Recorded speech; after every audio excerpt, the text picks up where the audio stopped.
menegaskan, ya. Fungsinya penegasan. Penegasan apa? Ya, penegasan terjadinya fiil tersebut.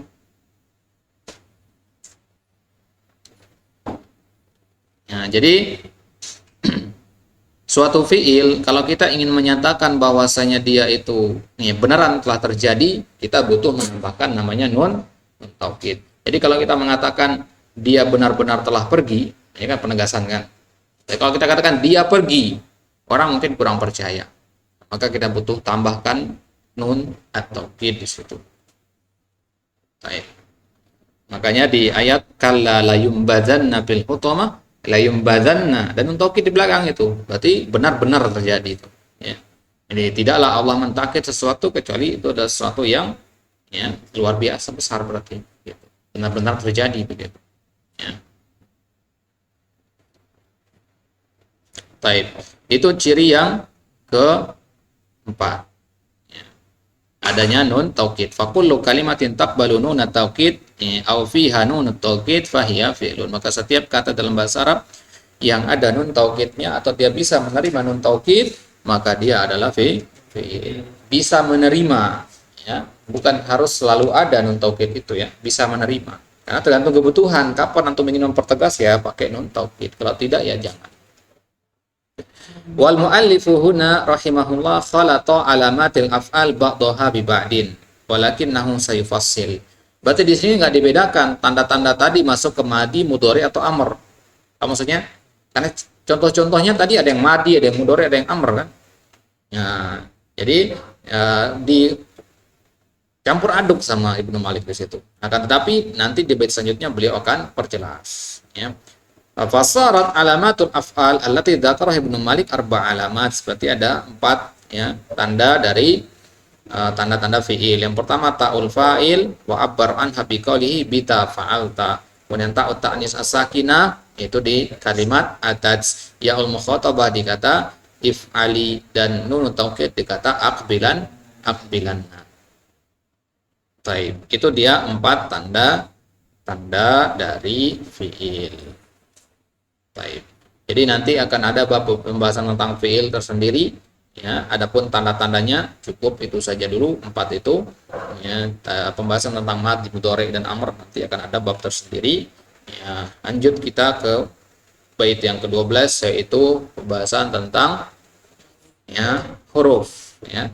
Setelah huruf barulah kita masuk ke pembahasan tentang fi'il mudhari. Gimana membedakan fi'il madi, mudhari dan amr. Perhatikan tadi. Kalau tadi di bait yang ke-11 kita belajar gimana membedakan antara fiil dengan isim. Sekarang gimana kita membedakan fiil madi dengan fiil mudhari dengan fiil amr. Paham, ya? Ya, jadi makin spesifik gitu. Ya, gitulah kita belajar, ya. Pertama itu yang paling atas adalah kita pelajari, ya, gimana membedakan isim dan fiil. Kalau kita masuk sudah tahu isim, ya kita belajar gimana membedakan mana isim jamid, mana isim mustaq, mana mufrad, mana musanna, mana jama', mana mudzakkar, mana muannas, dan seterusnya, ya. Ketika kita masuk ke fiil, kita harus mengetahui bukan hanya kita mempelajari ini namanya fiil, tapi harus spesifik. Ini fiil apa? Gitu, ya. Fiil mudhari kah, fiil madi kah, fiil amr. Kalau antum sudah tahu ini fiil mudhari, antum harus tahu i'rabnya. Mudhari itu nanti ada yang marfu, mansub sama jazum gitu. Jadi i'rab itu semakin spesifik gitu. Ya, antum belajar nahwu nanti juga akan seperti itu. Kalau sekarang antum mempelajari tentang fi'il mudhari, pengertiannya apa, kemudian i'rabnya bagaimana, ya, di level jamiah, ya, di tingkat pembelajaran lebih jauh lagi, antum akan mempelajari fi'il mudhari juga, cuman lebih mendalam lagi. Jadi nggak akan jauh-jauh dari situ. Makanya kita katakan, ya, kuatkan pembahasan antum sekarang, dasarnya sekarang. Ya, kalau antum tidak kuat, tidak kokoh pembahasan nahwunya di sekarang, maka, ya, yang selanjutnya juga nanti akan lebih sulit. Ya, bayangkan kalau antum belum paham bagaimana meng-i'rab fi'il mudhari, gimana antum akan memahami nanti apa saja adawat al-jazimah dalam fi'il mudhari. Ya, apalagi kalau nanti masuk ke pembahasan masuknya adawat asyarat misalkan, ya, susah kalau belum mempelajari dasar-dasarnya. Maka kesempatan yang ada sekarang ini adalah kesempatan antum membangun pondasi nahwu, pondasi bahasa, ya, maka pastikan dengan baik antum sudah paham semuanya. Ya, pastikan dengan baik apa yang disampaikan oleh para asatidzah itu antum pahami semuanya. Ya, kalau sekarang antum bertanya, ya, tidak akan ada yang mencela antum karena antum dari nol anggapannya, ya, masih belajar.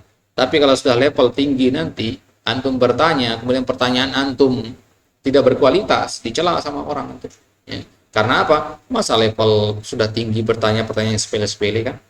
Ya, maka sekarang kesempatannya bertanya sebanyak-banyaknya, sesepele apapun pertanyaan itu, semudah apapun pertanyaan itu, ya, mungkin bagi antum ya pertanyaan itu adalah pertanyaan sepele, bisa jadi kawan-kawan yang lain juga punya pertanyaan yang sama, cuman mereka nggak punya nyali untuk menyampaikan pertanyaan itu, gitu ya. Jadi perbanyak bertanya, ya, apa yang tidak jelas tanyakan.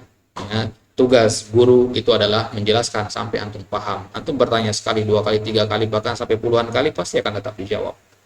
Karena itu adalah hak antum. Tapi kalau antum tidak bertanya, bagaimana? Ya, Ustaz akan menjelaskan kepada antum. Maka kunci dari ilmu adalah lisanun sa'ul wa qalbun aqul. Ya, lisan yang selalu bertanya dan hati yang selalu berpikir. Ya, jadi banyak-banyak bertanya. Baik, Allah Ta'ala alam. Insyaallah Ta'ala nanti kita akan lanjutkan di kesempatan selanjutnya pembahasan tentang huruf dan fiil mudhari sebelum kita masuk ke pembahasan fiil-fiil yang lainnya. Allah Ta'ala alam wa sallallahu ala nabiyina Muhammadin wa ala alihi wa sahbihi wasallam wa akhiru da'wana alhamdulillahi rabbil alamin.